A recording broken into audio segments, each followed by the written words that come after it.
Hi guys, in this video we talk to Jay Holben. Jay is the director, producer and cinematographer. He's also the author of various textbooks on filmmaking, including the Cine Lens Manual. A big thank you to Jay. He shares his insights openly and gives great advice for anybody in love with filmmaking. I hope you enjoy the video.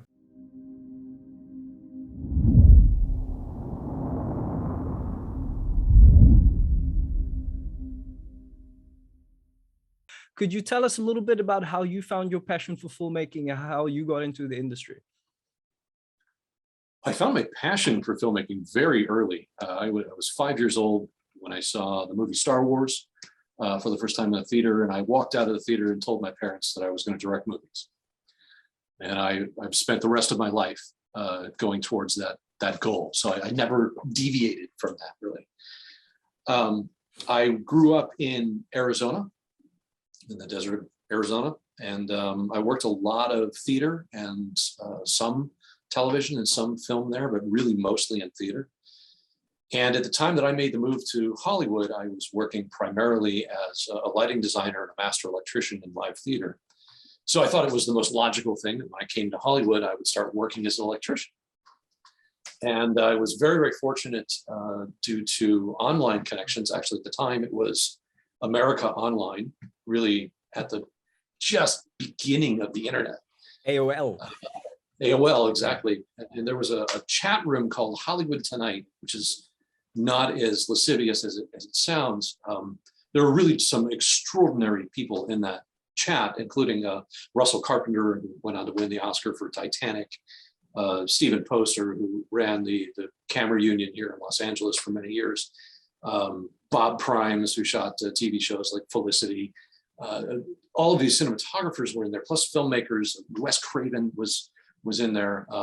It was an extraordinary community. And I was fortunate that through that community, the very first day I moved to Los Angeles, I had a job as an electrician. And I really just dove in head first and started working because of the connections I was able to make online. So you would say it's almost it's a people business. The connections are one of the most important things. But absolutely. But then yeah. It's a cliche to say that it's about who you know, but it's so painfully true. And I'll say that was never more clear to me as to when I started producing. So when I started producing films, and we would get a deluge of resumes, hundreds of resumes every day, and we would just look at these piles of resumes coming in the mail and throw them away because we already had crew picked. Yeah. And the keys who we already picked are going to work with their crew, who they already know. And if their crew isn't available, they're going to get a recommendation from their crew for somebody that they know. Mm. And that's the way the business mostly works, is it works, okay, I'm going to hire Bob. Bob's not available for this job, but Bob recommends Steve. So I'm going to call Steve. He came from Bob. I trust Bob. Then he says Steve. Steve says, I can't do it. So he's going to recommend Jake. Jake says, I can't do it. Okay, at this point, now I'm 3 off. So maybe now I'll start to either go to somebody else I know or go to a cold resume.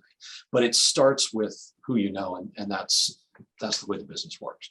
Yeah. Can you tell us a little bit how you got started on that and how did you reach this technical level? Because you're one of the guys that if you're on YouTube and you're watching YouTube videos, you're the guy that gets quoted the most when it comes to really interesting technical videos. Well, that's good to know. I stumbled into writing for the magazine. Actually, I ironically right at the point where I gave up being a writer to move on to focus more on directing.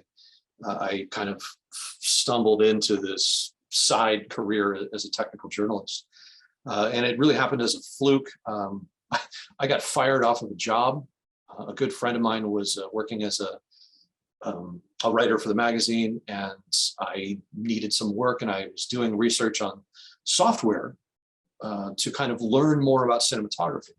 So I'd kind of amassed all of these different programs that would be interesting, that could help me learn more about cinematography, and I pitched that to the magazine, like, you guys want a story about this? And Stephen Pizzella, who was the editor at the time, said yes, and I really haven't stopped writing since. I sort of had a little bit of a background as a teacher. And part of what I realized I had a good skill with was to be able to take something that was complicated and break it down into simplistic blocks in order to teach it. And that sort of became a fundamental aspect of my writing, my technical writing, to take concepts that are technical and tedious and be able to simplify them into building blocks to be able to explain them. I was writing normal articles for American Cinematographer, covering feature stories, covering movies, covering visual effects. And then one of the editors of American Cinematographer left to go to a magazine called Digital Video. And he brought me on to start a column called DV 101 that was doing educational things. That led to my first book, which then led to the second book. And then coming back to American Cinematographer under editor John Whitmer, they wanted to start an educational section and came to me. And we formulated the idea of what Shotcraft would be. So it's sort of this evolution of teaching, mentoring, having an ability to take technical things and break them into simplistic things and to actually really do what I've always wanted to do for the magazine, which is to have an educational section to help people. So thank you for those kind words about Shotcraft. It means a lot to me. No, they're very true. And I don't just think I'm only one of many people who I think that's the first thing you turn to when you open the ASC magazine. But can we talk a little bit more about your background in teaching and your passion for education? You've written 3 textbooks. Shot in the Dark was the first line I wrote to you, and also the first your first book, which is also if there's anybody in the group who hasn't read that book, if you're a beginning cinematographer or you're trying to learn lighting, you're trying to do DIY lighting, that is still, I think, a seminal textbook to look at. And now you've got the Cine Lens Manual, which is a 800 and something page tome of a manual. But I mean, that's an incredible commitment to write that book. That must be years of research. You have to have this particular passion for not only knowing about optics, but also teaching to even endeavor on something like that. So you can tell us a little bit about that journey and why.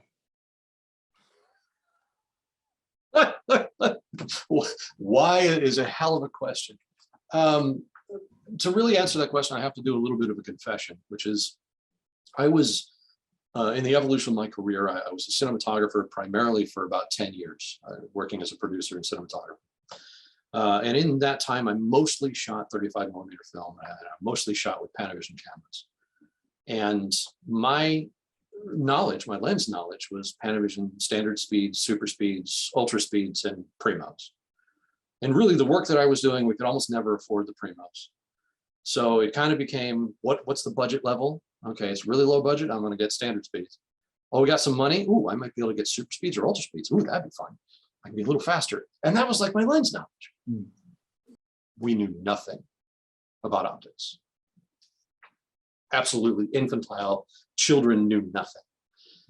And so with the permission and blessing of Panavision, we came back, we spent 2 days, we tested every 50 millimeter lens that Panavision had in the house. We went to another rental house, we tested every 50 millimeter lens that they had, wound up putting them all together, creating this what Chris likes to call a Denny's. It's a restaurant here that has pictures of their food.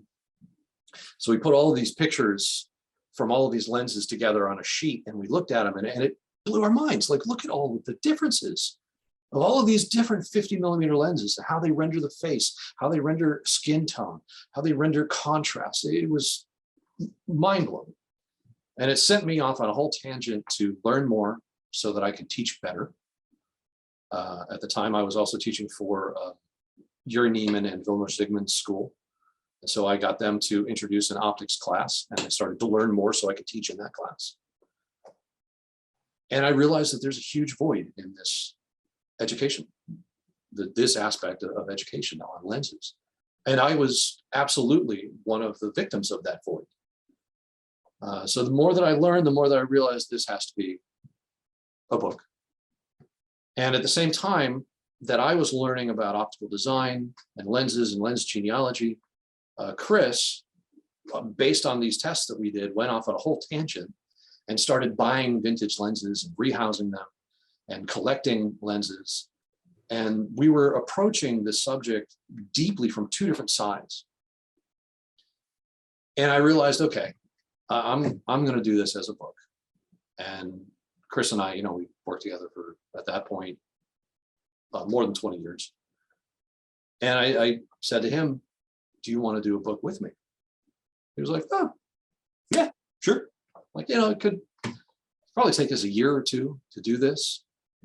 And that night I sent him an outline, and he did some changes and sent it back to me, and we ping-ponged it back. And we decided, hey, great, this is what we're going to do.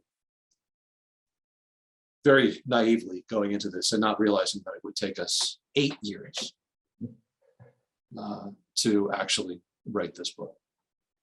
That was a really long-winded way of saying, I don't know why we did it. We went into it stupidly and naively, and it took a major chunk of our lives, but I am really proud of what we have now. And I think you should be. I haven't gotten hold of it yet, but I can't wait. And I think it's probably going to be one of those resources that's going to stand the test of time for as long as you go, because lenses are like wine. They age finely. You want them, especially now. But actually, that's something I want to ask you about. How do you use this technical knowledge that you've acquired writing the book and teaching about it? As a cinematographer and directing hybrid, how do you go about using the technical knowledge creatively? How does it help you tell a story? How does it help you portray a character if you understand these principles of lenses or the optical characteristics of the lenses you mentioned? Well, that's a tough question. If I'm separating myself as a director, then this knowledge just gives me the vocabulary to speak to a cinematographer about what's in my head. So instead of saying, I want it to be fuzzy, hazy, but clear, but, you know, kind of maybe soft and dreamy, I can look at a cinematographer and say, I would really like something with some really heavy veiling glare, and probably something with some spherical aberration, and we'll go a little bit vintagey and warm. And that's what I see in my head when I'm thinking about this. And then let them say, oh, wow, yeah, that sounds like that could be K35s or maybe Cook Speed Grand Pros. I say, yes, absolutely, that's great. And now we have a shorthand and I can speak to them in their language. As a cinematographer, which I don't really do anymore, I retired from that to direct and produce mostly, but as a DP, you want to cast a lens for this storytelling just the same way that a director casts actors. It's a really powerful tool to evoke an emotion on your audience, whether that be something really sharp and clear and clean, like a master prime, or something that is really aberrant, like an old Helios 44. There's a completely different emotional response that happens there.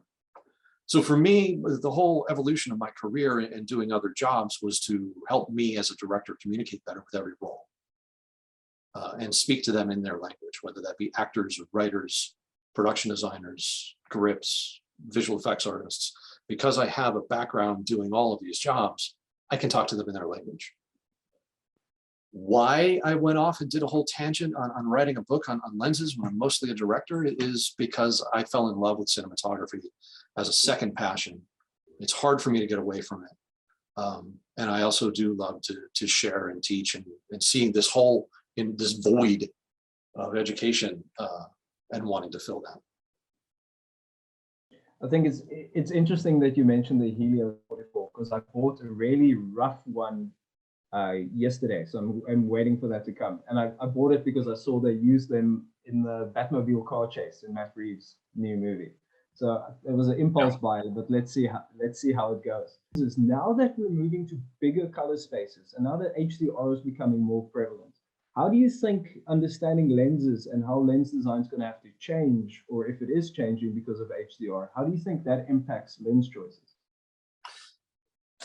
Well, it can impact a lens choice significantly depending upon what you want to do with your HDR. So if you are looking for something to maximize that dynamic range as much as possible, then you need to go with the highest, contrastiest, best performing lens that you can get your hands on, because a lens that is going to flare or glare will destroy that high dynamic range. You will lose your contrast. Okay. Now that's only if that's your choice. Your choice is to push that HDR as far as possible. Then you really need that clean lens. Otherwise, what HDR does for you is allow the audience to see what you intend them to see. So for 120 years now, there's always been a compromise when it comes to exhibition. When we shot film negative, that negative was capable of substantially more dynamic range than you ever saw in a print, which was multiple stages from that original negative. You go from negative, interpositive, internegative to positive.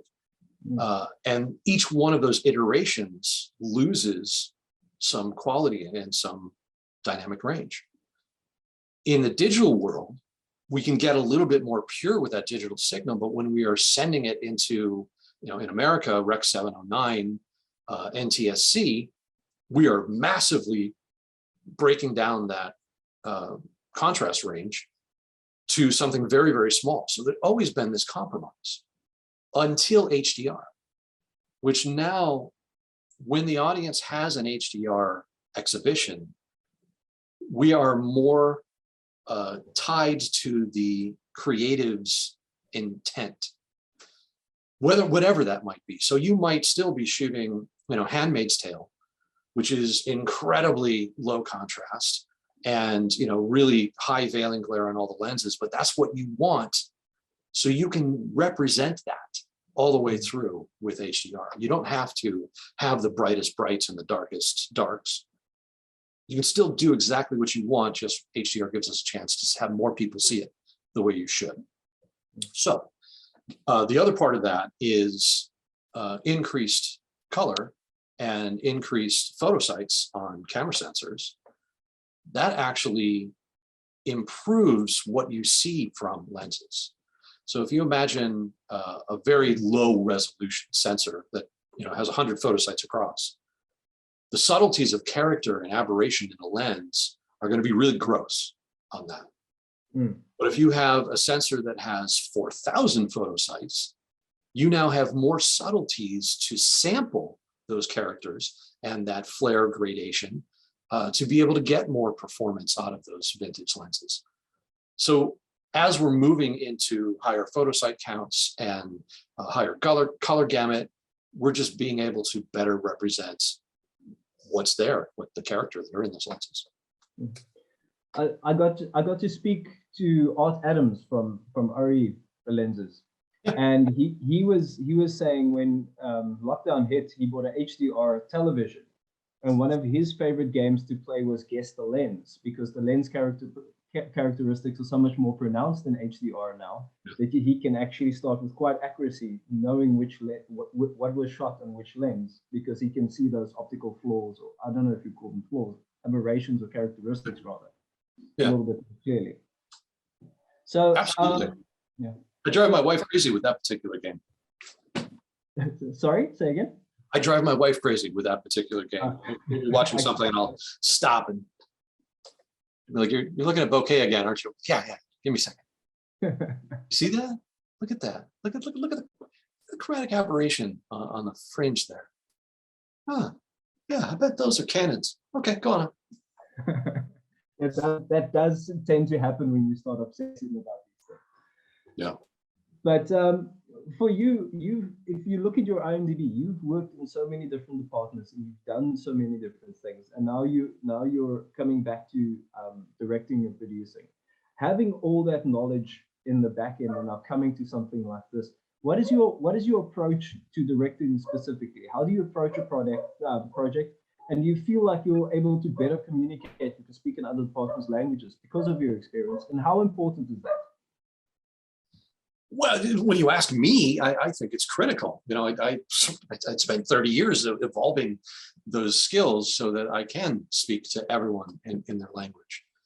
Before everybody joined, you and I kind of joked a little bit that In the course of my career, in the course of the last 3 decades of my career, I have literally done every job in production and post, with the exception of stunts, hair and makeup, music composing, and catering.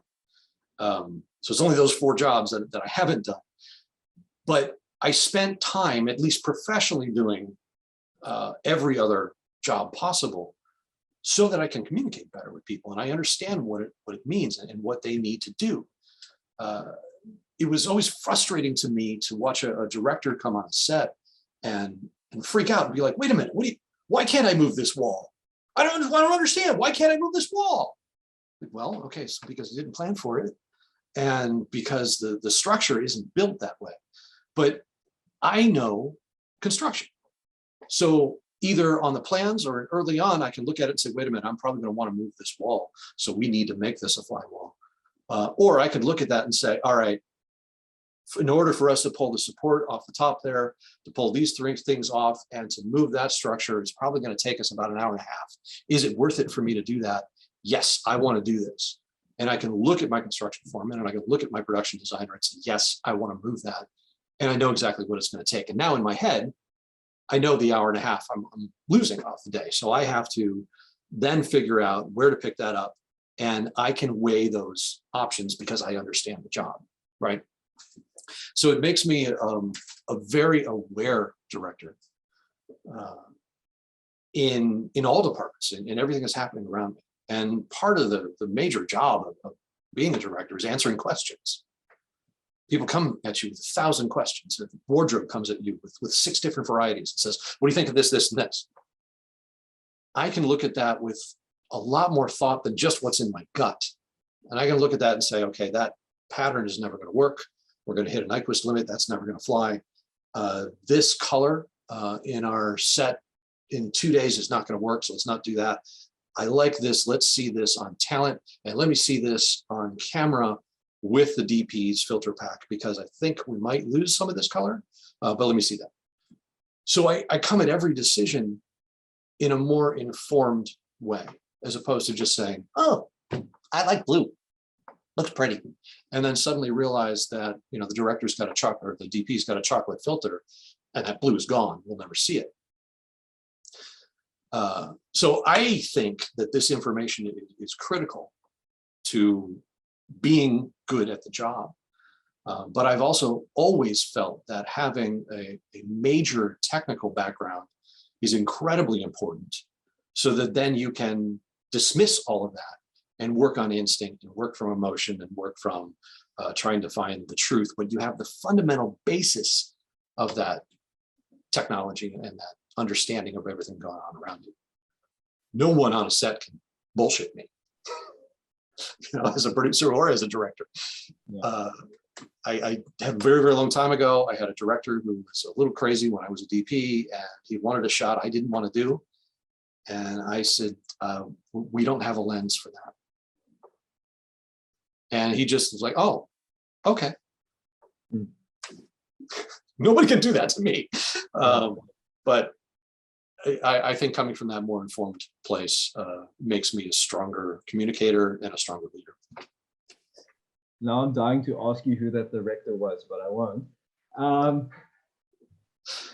So communication is vitally important, and having an answer for questions. That's one of the things we see with student directors all the time. They always second guess themselves.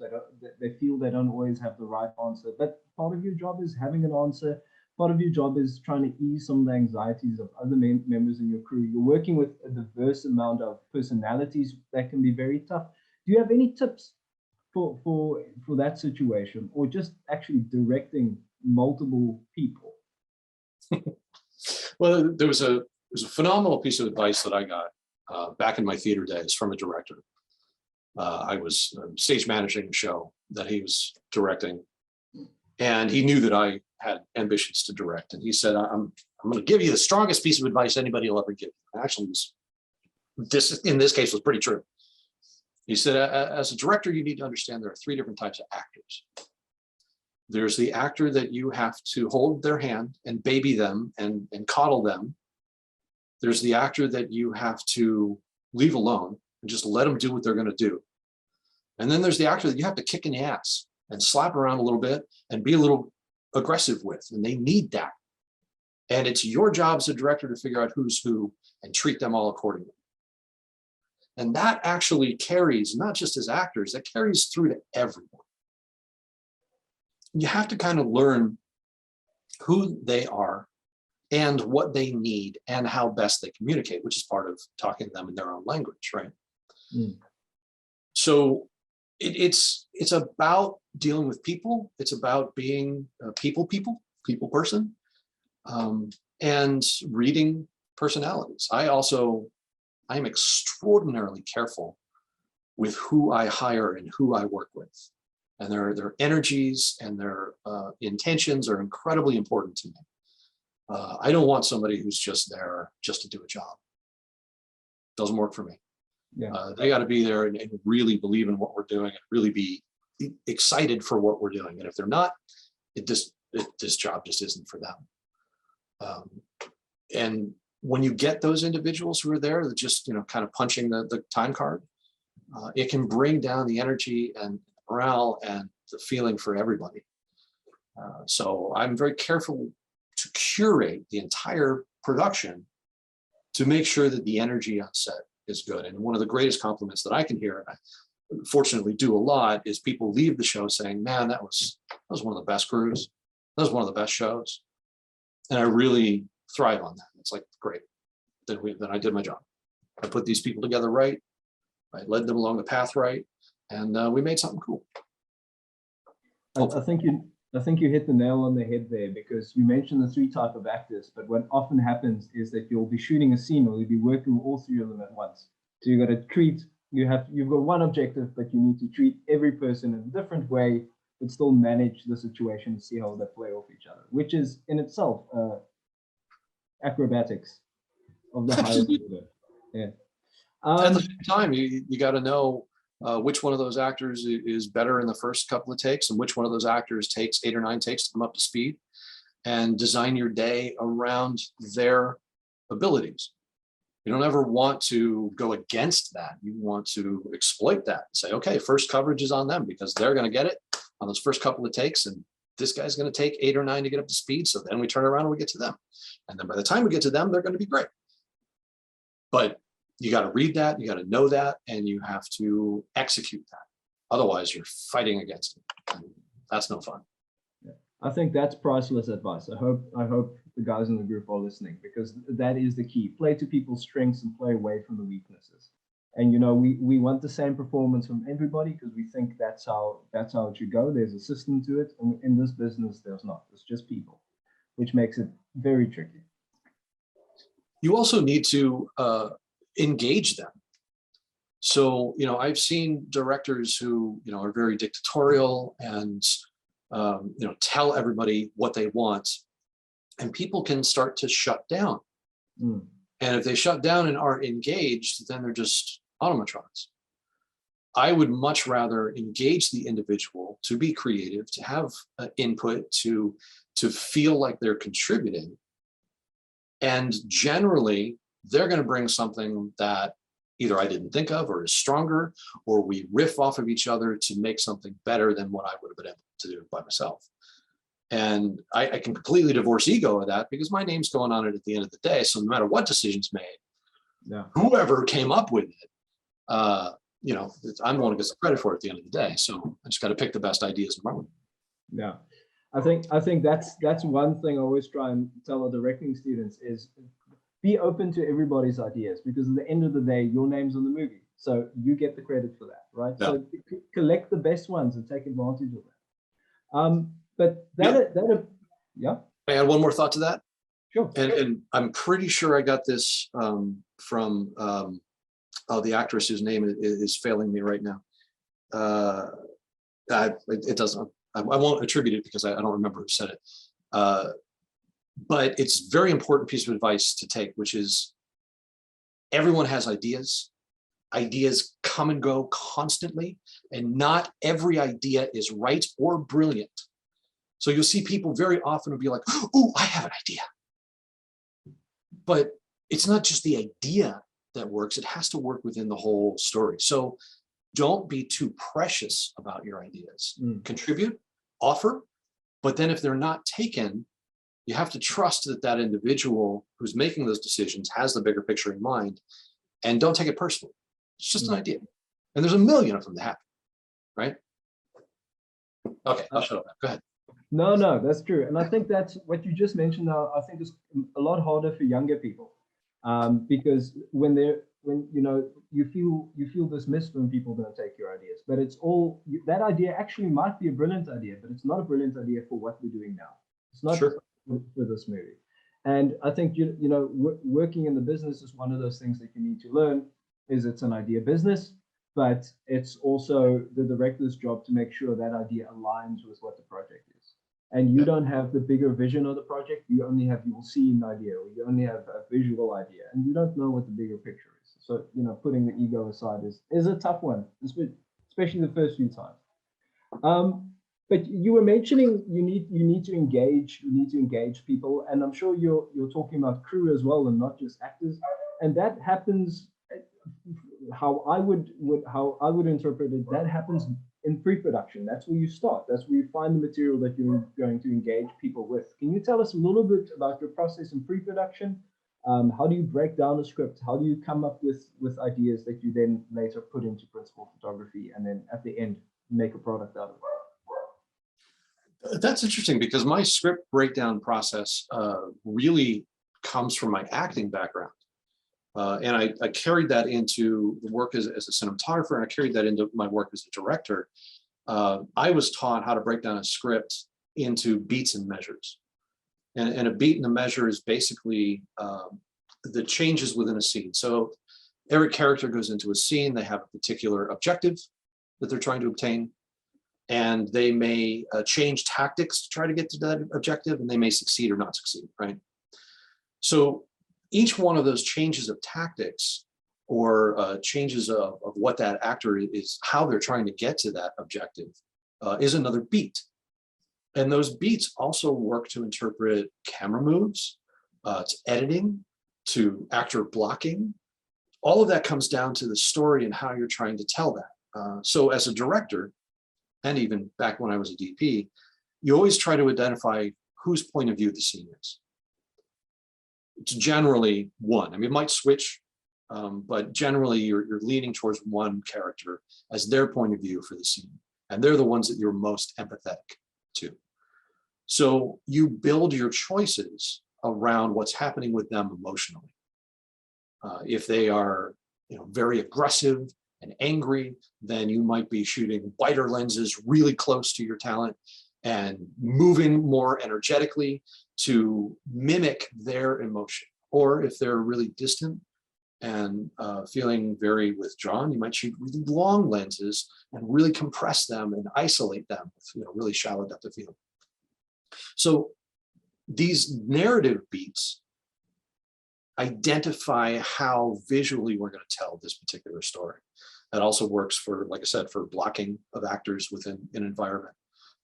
Although I try not to block on the page, I like to show up on the day and block, everything that we're going to shoot in that location at once, take a look at it all, and then break it down into how we're going to shoot it, whether that's over the course of a couple hours or a couple of days or a week.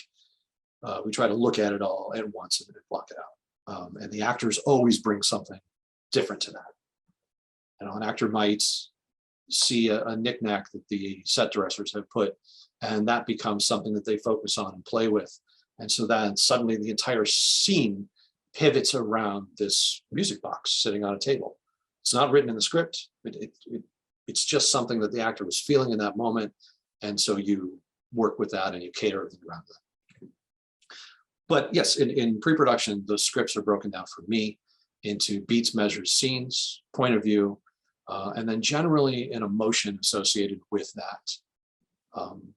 And that kind of colors for me how to interpret that particular sequence. That answer your question? 100%. It actually answers a question I was going to ask, and now I don't have to, because you kind of lean into how do you take the script breakdown and how do you make it visual.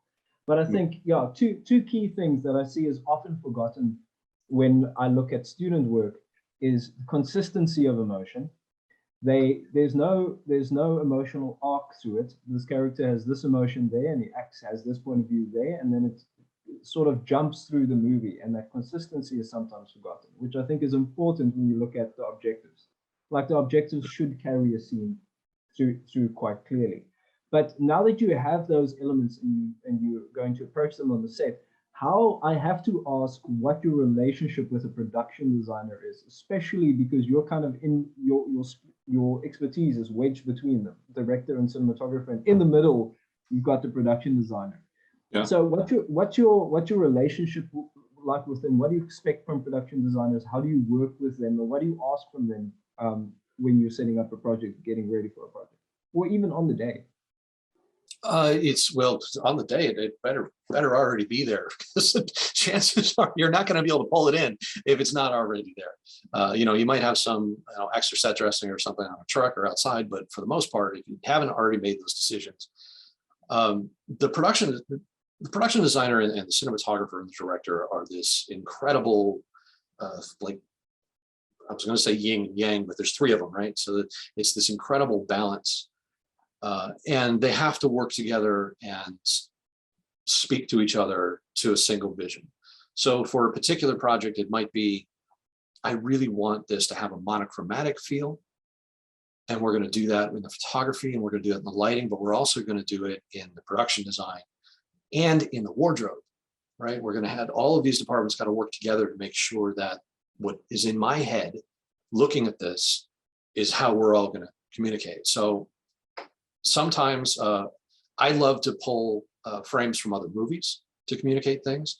I love magazine tear sheets. I used to have boxes and boxes and boxes of literal pages that I tore out of magazines.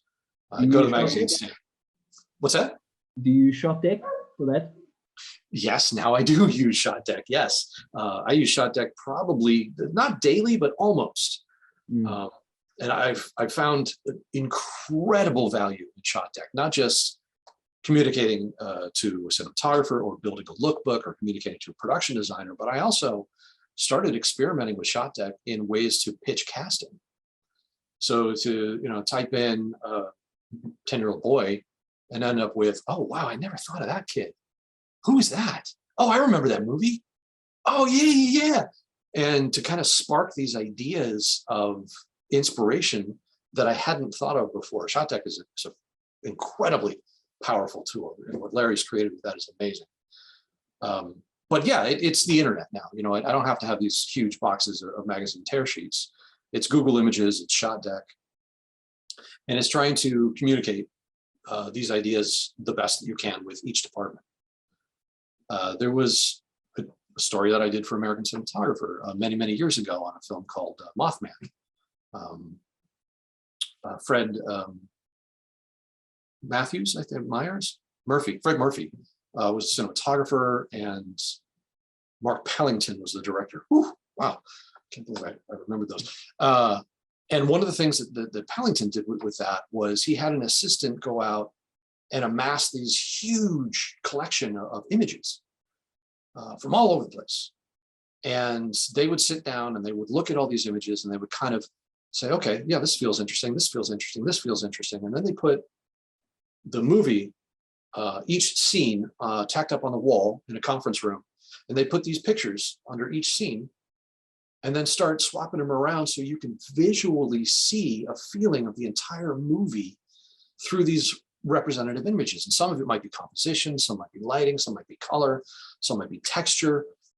But you start to really be able to visualize, oh, I get it. I see what we're looking for. Wow, I see the color tone here. I see the light that you're looking at here. And being able to communicate in images, because we're all visual artists, is a really powerful way to do that. So when you go back to the production designer, do the same thing.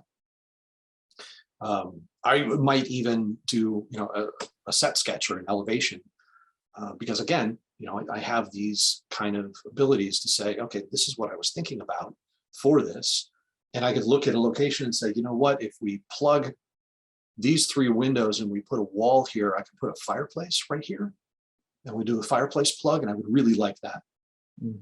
And because again, I can talk to them in their language, so I kind of get it, and I know how to solve the problems generally before the problem comes up.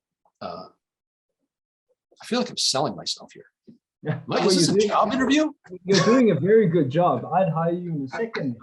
But I've got one trick question for you, though. Okay, hit me. It's you've spent a long time learning other departments' language and how to communicate with them. But like you mentioned, you haven't done makeup, haven't done music composition, stunts, and catering. So we obviously have to deal with makeup. We have to work with other departments, even ones that we're not acquainted with their particular skill set. How do you go about working with someone when you know you might have a gap in knowledge in that particular discipline? It's a struggle, and I feel a little bit lost. I talking to just the last 2 or 3 projects, I can think of talking to the makeup artist, and in pre-production they're asking me questions. I'm like, I want them to be sweaty and dirty,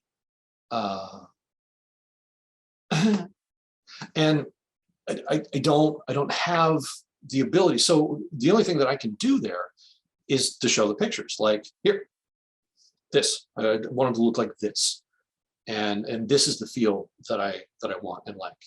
With a composer, it's okay. I'm listening to Iron Man right now, and I love the feel of this score. How do you feel about this? So I really like it too. Great. Okay, what is it that we like about this? Well, it's kind of rock and roll-esque, right? It's got some electric guitar. It's got a lot of percussion. It's fun. And then my composer can take that and interpret that and run with it. Now, it's a struggle for me because I'm not really speaking their language, right?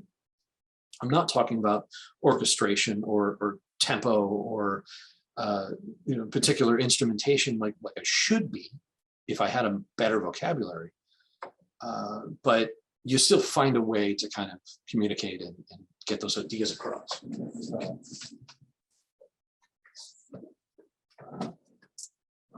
And continue to learn. So I'm starting to learn makeup so that I can be better. Sorry, cosmetology. So that I can be better with that and have that fundamental basis. But I'm just an infant and I'm just starting. I think that should be inspirational to students, because you said you've been doing this for 30 years.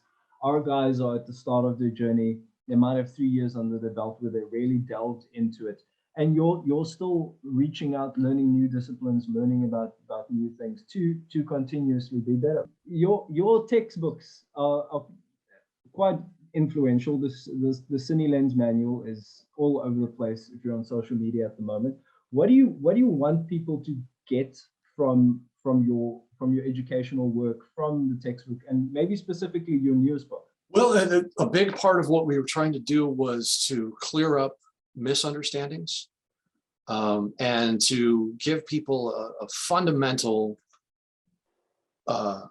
basis in order to build upon to make creative decisions. So as I said earlier, especially when it comes to cinematography, I believe having the technical foundation is intrinsic to being able to creatively interpret that. If you don't know how the tools work, then how do you get what you want out of them?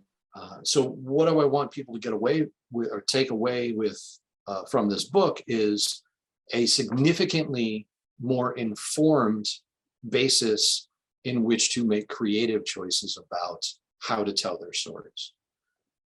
And yeah, the Cine Lens Manual is a deep dive. And I really honestly don't expect too many people in the world to read the whole book. I expect people to utilize it in parts. I want to learn about this right now, and they can look that up or read the first couple of chapters, get the fundamental basis, and then utilize the history and genealogy chapter, which is about 300 pages, to reference when needed, to say, oh, okay, what are Canon K35s like? Oh, wow, look, the optical design for all of them is right here. No, they're really interesting. Oh, look what they did. Okay, cool. That's exactly how I want people to use it. Flip through and go, oh, cool. Okay, there's the information I wanted. am always reaching to help people have a better understanding about what they're working with and how they're doing things so that they can, at the end of the day, get their vision across better. And I think the thing about optics is, and I think a big value that comes from your book is there are so many misconceptions about how optics works. What does the crop factor do? What does this aberration do? What happens to the depth of field when this happens? Is there a particular misunderstanding or a common misconception about optics that just drives you crazy? Oh yeah, you just hit on two of the biggest ones: crop factor and depth of field. And again, as somewhat of a confession, I spent almost a year, working on other aspects of the book, but really concentrating on depth of field, because I had to unlearn everything that I had been taught before, that I'd read in textbooks before, and really come at it from a completely blank slate to relearn to understand fundamentally, physically what's happening.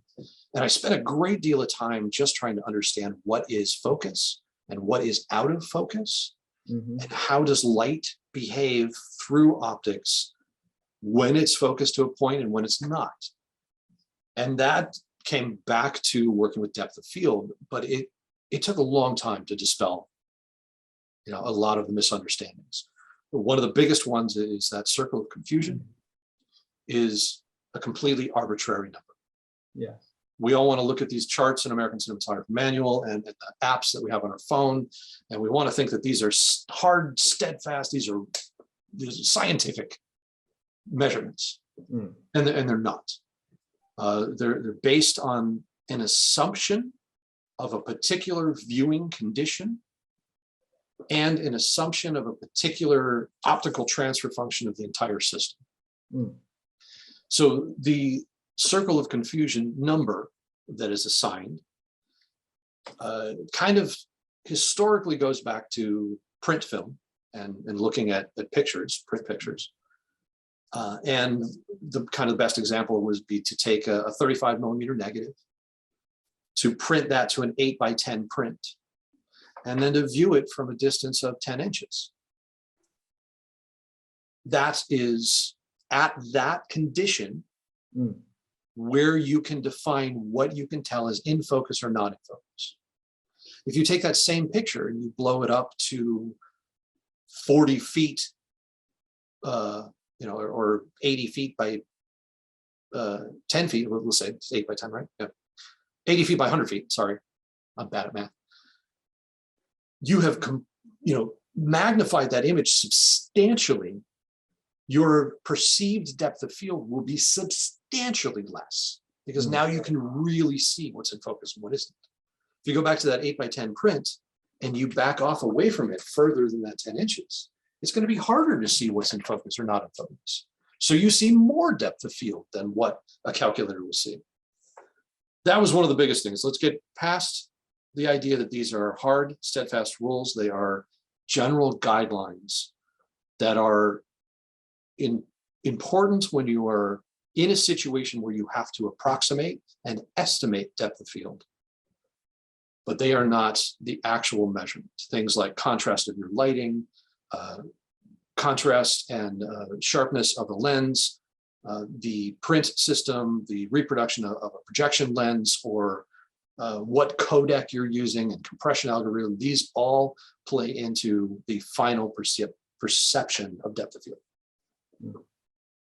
The other aspect of depth of field is, and this was a big one, and it happened a lot in the early digital days, we're taught that longer lenses have less depth of field than shorter lenses. So if I have a particular composition, I'm shooting you right now from 5 feet away on a 50 millimeter lens, and I say there's too much depth of field. So I say, I'm going to go to a 100 millimeter lens, 10 feet away. You'll be the same size, but now because I'm on a longer lens, I'll have less depth of field, right?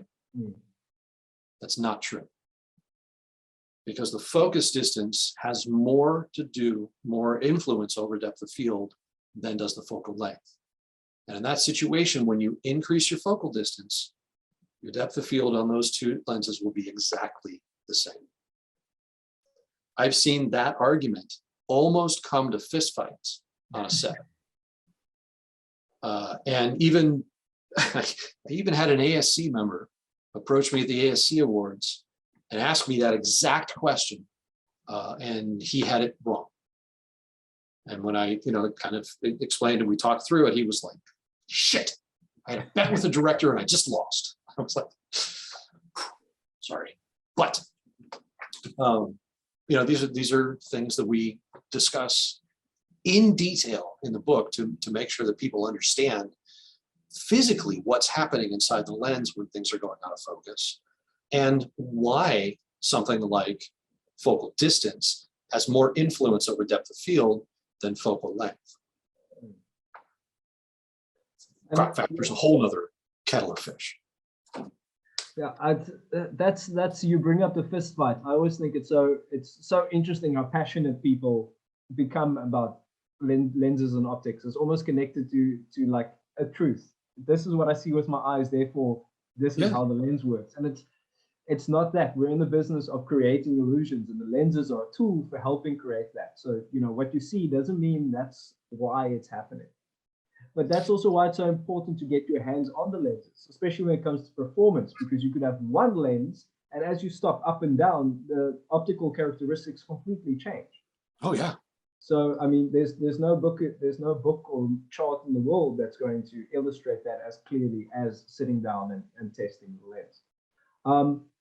But that brings me to another question: how would you test a lens for something like that? Let's put it this way, particularly for a story. If you have a story you want to tell and you're looking for characteristics to match that story and character, do you have any tips? I'm sure there's more than one test, but do you have any tips for going about that, especially for a director who might not know how to communicate that to a cinematographer? Hands down, the best way to do that, once you've gone that far down the path, you're talking about a specific project and what you want to utilize to tell that specific story. Hands down, the best way to do that is with the actors who've been cast in the role, in their wardrobe, in an environment that is like your set, whether it's just pieces or you're actually doing a test on one of your sets with lighting that your cinematographer is doing. And once you have all those things in place, then you can swap between lenses, shoot tests, and see how those are rendering in that exact situation. There's an incredible difference in optical design and in manufacturers, just in the amount of dimensionality that comes across from that particular character of the lens. A lot of it has to do with how much telecentricity is induced in the optical design. A lot of it has to do with how much spherical aberration or astigmatism. But you can have a very flat, like two-dimensional look out of a lens, or you can have a very three-dimensional look. And testing that on the talent that you're utilizing becomes really important. So you sit with your cinematographer and your costume designer and your production designer and your talent, and you spend a couple hours and you test with a couple of lenses, and then you go into the environment where it should be seen, whether that's, if it's for TV, you go into a color bay. If it's for the theater, you go into a theater, you sit down and you watch that test. And you sit with them and say, you know what, this one feels really good to me. What was this? What was that? Oh, that, wow, that's an ultra prime. Look at that. I love it. I love the way that feels right. And that's kind of how you go about it. A lot of times we don't have the luxury to do that. So we have to test a little bit more generically. And we have to test maybe with a stand-in in a completely different environment at the camera house. You don't have all of these luxuries. So you have to approximate it as much as possible. Get somebody with a similar skin tone, a similar look to the actor that you're dealing with, a similar kind of facial shape if you can. And just shoot them. I'm also, I'm of the ilk. I really like to know what the out of focus image looks like. It's a huge part of characters of lenses. So I generally will do a bokeh test and a flare test in addition, but that's getting a little far into the weeds. Also, focal length is hugely important, because the way that focal length and relative distance to subject represents the face is massively different. Mm. I did a film a few years ago where we realized that our leading actress, her close-up was beautiful on a 55 mil, but the leading actor really was best on an 85. Mm. So every setup, when they were together, she was a 55 and he was an 85. But we had to find that and find which one made them look best and represented them best. On day one of shooting, we didn't have any testing time. So that was really me and the cinematographer realizing 85 does not work on her. No. Okay, go to the 50, 55. Okay, that's better. You like that? I like, okay, great. And then we go to 55 on the lead actor, and it's like, no, it's not. Let's go a little longer. Back off. Yeah, that's it. But that was not a situation where we were able to test ahead of time. We had to figure it out on day one. So there's a couple of shots that are wrong, and then the rest of the movie's great.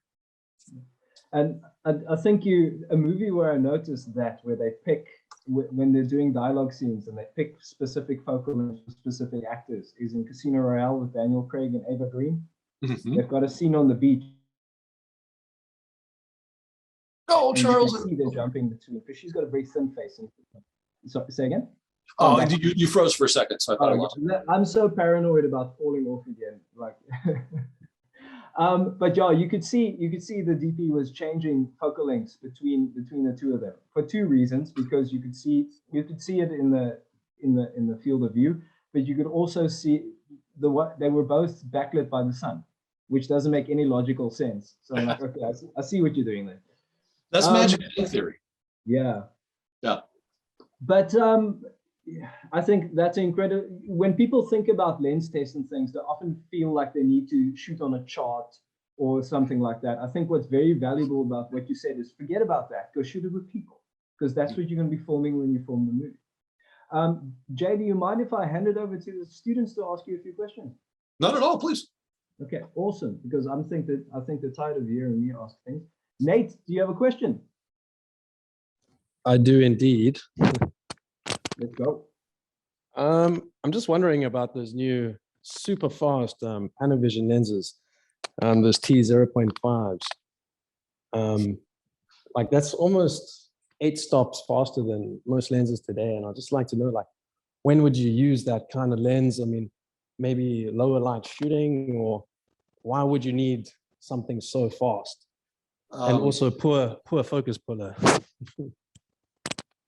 I think what you might be referring to is a practical joke that David Proctor played with announcement of Cook lenses on April 1st.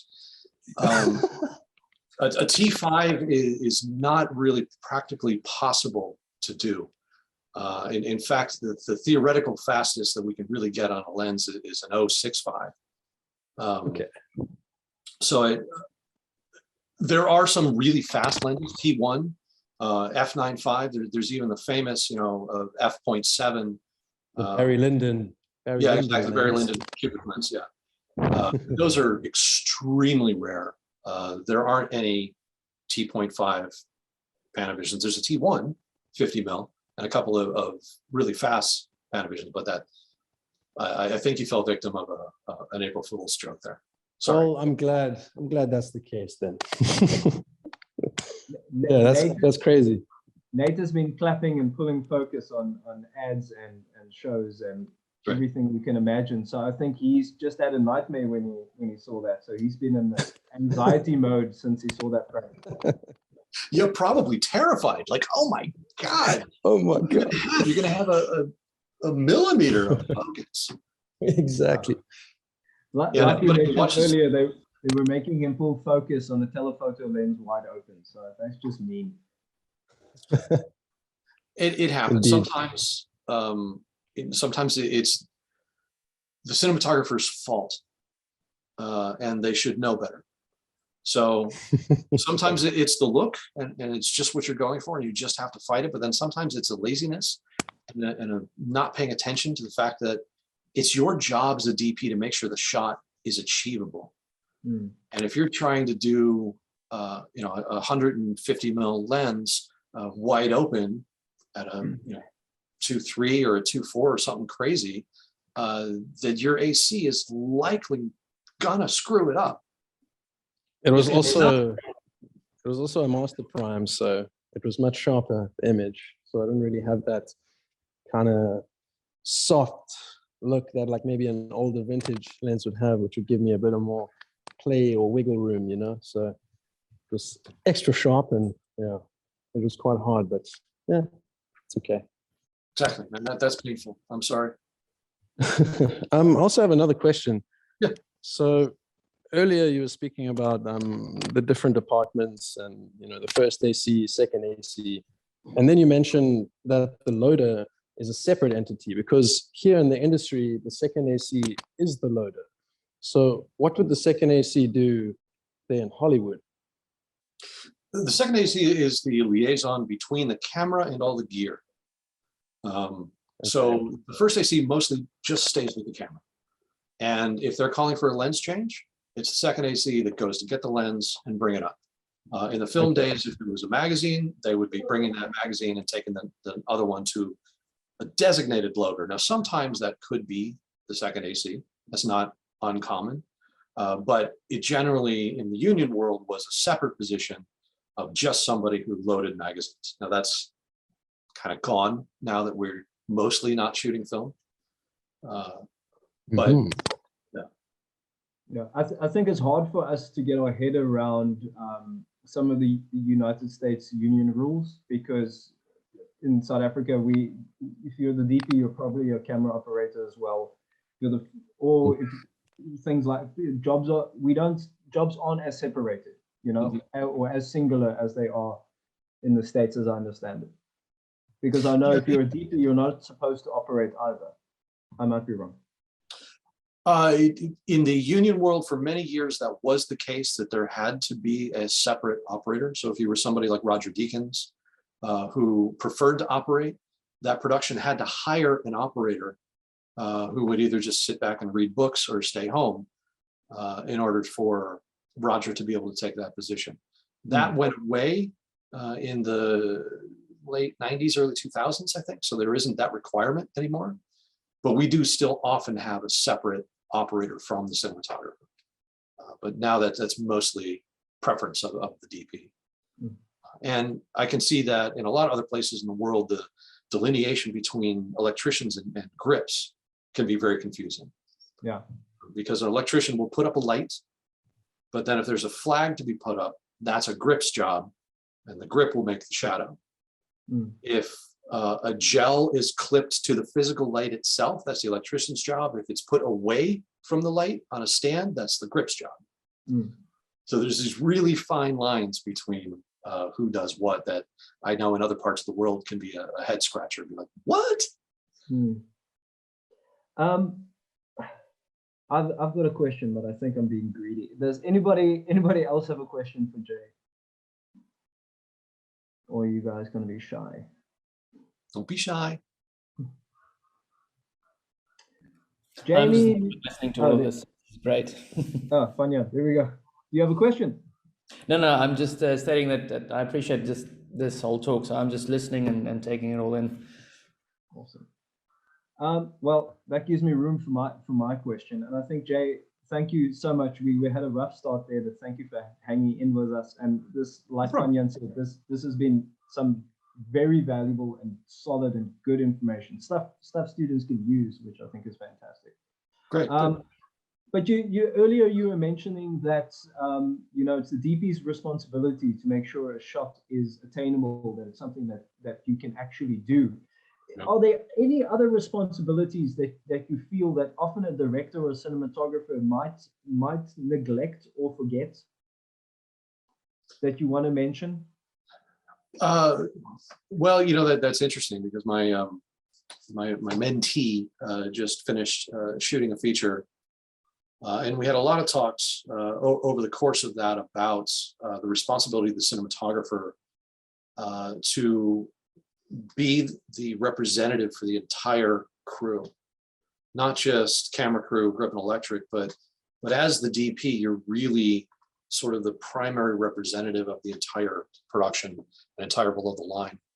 So it's somewhat falls the responsibility of the cinematographer to watch out for things like safety and working hours, and making sure that you're taking the right meal breaks. Sometimes we get really into things and we forget that people need to have a break and they need to eat.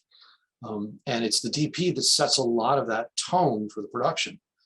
And if they're not supporting the people around them, if your grips or electrics or your camera or even your art department is struggling and you're an hour past lunch, but you're not thinking about it, you're setting the wrong tone and you're kind of fighting everyone around you. I say the same thing for a director. Directors really get in their heads and can be very myopic and kind of forget about things like, oh, we have a schedule, or no, we can't go 16 hours because got to get this shot, right? But at the same time, we're all human beings. We have a point at which we break down, and you have to be aware of that. I did once have a producer tell me that I was too aware of those things and I need to stop thinking about it, but I can't. I can't not think about what it's going to take to get the day, what it's going to take care of the people around me, what it's going to take that I want to do to tell the story, but all of that has to balance together. And when it doesn't, I feel a deep responsibility for when we're going long or when we're struggling to get things right. And that kind of goes down to, again, to kind of that personal relationship with people.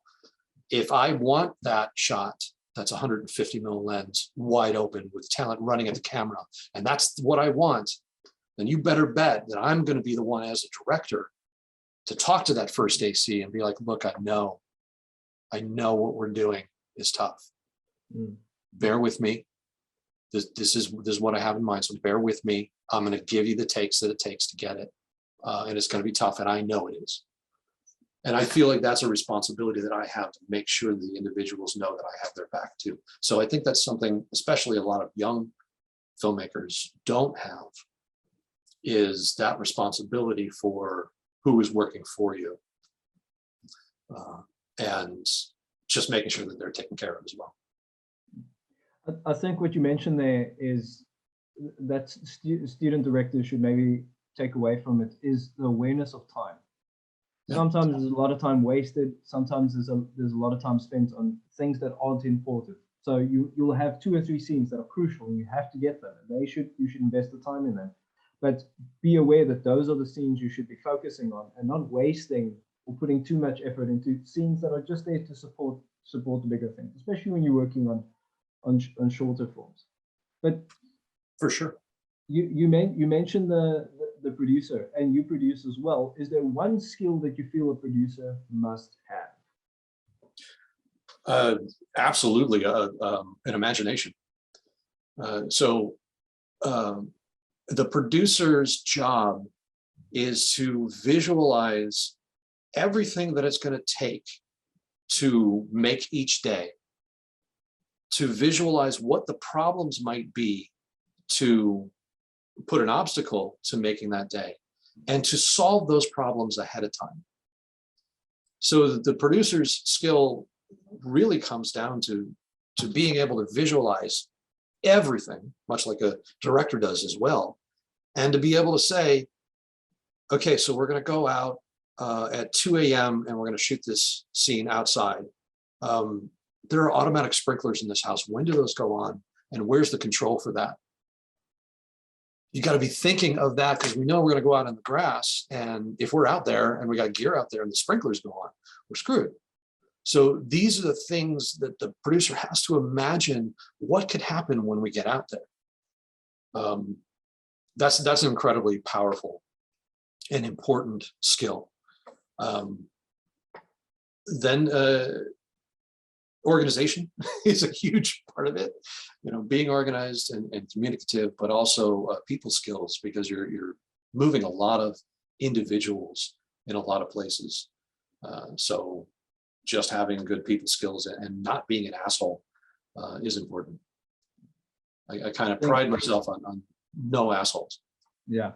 I think that's a great answer, and also so concise. A producer should have an imagination. I think that's actually quite poetic and very true. Now, Jay, this is going to be a big surprise to you, but Nate has one more question. Okay, Nate. Hi.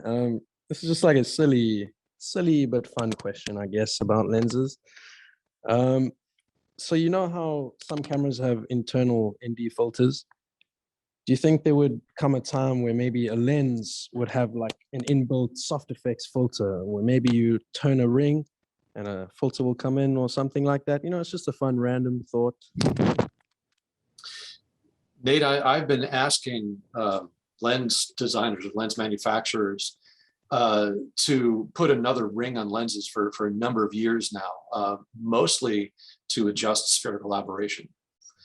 So if we were able to change air gap in a couple of elements to dial the amount of spherical aberration in a lens, we could soften that or sharpen it up as needed on a shot-by-shot basis. There are lenses that have this to them with the Panavision soft effects, but it's very rare. So yes, is that possible? Sure. It takes the physical space within the lens to be able to flip a filter. Yeah, for sure. Somebody else would have to figure it out. That mechanics, if you look at, say, an Airy Mini, that filter wheel is pretty sizable in the way that works. So you need the mechanics and you need the physical space, but sure, man, it would be amazing to be able to drop an internal imagine annular ring to get me a different flare, or even if they're like if you guys are familiar with the Richard Gale dog shit Trump lenses, and that's actually what they're called. They're actually called dog shits. They have internal slots where you can drop different filters and different effects and different bokeh rings into the lens, and that's a really kind of powerful tool to adjust your look. So not too silly. Yeah, I think it's great. Ingenue interesting. is addressing something of that nature, but it's not flippable and changeable. It's just you decide when you buy that lens what internal look you want to it. That's what the Ingenue provides. Cool, thank you. Yeah, I think there's a Canon lens out now as well that has a bokeh ring to it, where you turn the ring to adjust your bokeh, which is interesting to me because your bokeh would affect the whole look of the lens actually. Yeah, So, yeah, absolutely. I know that there was one that Masterbuilt was working on. I know it's almost 2 o'clock where you are. I want to thank you for your time massively. This has been absolutely awesome. I've had the best time, and you've given some advice that I'm going to have it put onto big posters and put in the classroom, because they don't listen to me, but they'll listen to you. And yes, thank you so much for your time. This has been fantastic, and I hope you'll come and chat to us again sometime. Absolutely, sure. I'm a night owl, so that the midnight is not too bad. It's better than asking me to be up at like 7 in the morning. Then this would have been a different conversation. Much more. No, but great. Thank you so much again. And yeah, please, if you wouldn't mind, I'd like to stay in touch, send you some of those student works. If you want to comment or give us some advice, or if you have anything new you want to share with us that you want to distribute to our campuses, please let me know and I'll do that. It's been awesome to talk to you. Thank you so much. And you can let your students know. I mean, Instagram is probably the best way to get to me. So it's at Jay Holben on Instagram, and I generally answer everything that comes through. So anybody has any questions or wants to connect with me that's probably one of the best places. Okay, awesome. I know for a fact a good amount of them already follow you, so I'm sure you're going to get a few messages. But well, good, please. Again, thank you so much for your time. This has been awesome. My pleasure, guys. And have a lovely rest of the evening. Thank you. Appreciate it. Okay. Cheers, Jack. Thank you. Bye.